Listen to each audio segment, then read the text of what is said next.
ako. Oo, babae ako. Saan ba ako nagmula? Ano ba ang aking patutunguhan? Kilala ba ako ng mga pahina ng kasaysayan? Tama ba sila na pambahay at pangkusina lang ako? Sa mundong pinangingibabawan ng mga lalaki, talagang mahirap maging babae. Kung tanungin kaya ako ng Diyos at papiliin ko ano ang nais kong maging, babae o lalaki, maaari kong marahil ibahin ang aking kapalaran. Isinilang ako sa panahong hindi malaya ang aking bansa. Panahong puro takot at pangamba. Panahong ang babae ay babae lang.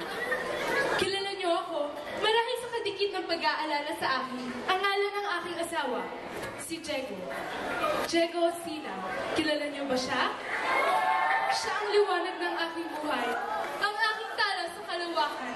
Pag-ibig. Pag-ibig na makapangyarihan kapag nasok sa puso ni Luman. Hahamakin ang lahat, masunod ka lamang. Sigurado kung kilala niyo siya. Kinilala siyang bayani ng Ilocos. Pagkaraniwan lang ang aking asawa. Ngunit sinunod niya ang alam niyang tama at dahil sa panindigang iyon, iniwan niya ako agad. Nag-iisa. Pero sabi ko sa sarili ko, kailangan kong maging matapang. Marami kayong hindi alam sa akin. Ako nga pala si Gabriela. Gabriela Sila. Alam ko ang iniisip nyo. Ako ang asawa ni Diego na nagpatuloy ng kanyang laban. Mahusay, sabi nga ng inyong mga guro. Iyon ang dapat nyo malaman sa akin, sa amin. Bayani, babae, limot. Maraming di nakasulat na nais kong ibahagi sa inyo. Mga personal na karanasan, hindi upang inyo akong hangaan, kundi upang lubos na maunawaan. Lumaki ako sa isang konserbatibong pamilya. Sabi nga ng nanay ko, ikaw dapat matuto magluto at maglinis ng bahay. Ang mabuting asawa ay kasing kahalaga ng buhay mo bilang isang babae. Sa mura kong isipan, nabuo ang konsepto ng isang babae. Babae lang ako. Pambahay lang ako. Babae ako at gagawa ako ng sarili kong kasaysayan. Hindi ko makalimutan nang ako'y pinagluto ng aking nanay. Takot ako sa talsik ng mantika. Nagtatago ako sa bawat tilamsik nito. Takot ako mapasok. Takot ako masaktan. Takot akong lumaban. Sino ba naman mag-aakala ng isang duwag tulad ko ay magiging isang bayani? Nakakita ka na ba ng babaeng nakasaya? Eh may hawak na itak at nakasaya. Nakakatawa ba? O nakamamangha?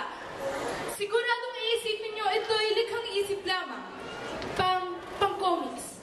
Ngunit alam ko, itinakda na ang panahon at pagkakataon upang ibahin ko ang hulma ng kasaysayan. Unti-unti kong binasag ang salamin na lipunang kumikilala sa babae. Babae bilang mahina, marupok at walang kiming nilalang.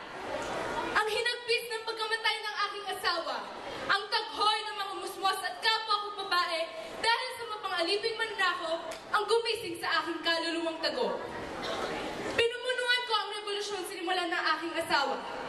Kakaibang katauhan, babaeng pinuno ng himagsikan. Batid ko ang maaari kong hinatnan. Ngunit may masasarap pa ba sa kalayaang aking matatamo kung sa tapang at panindigan lang sa kung ano ang tama ang aking puhunan.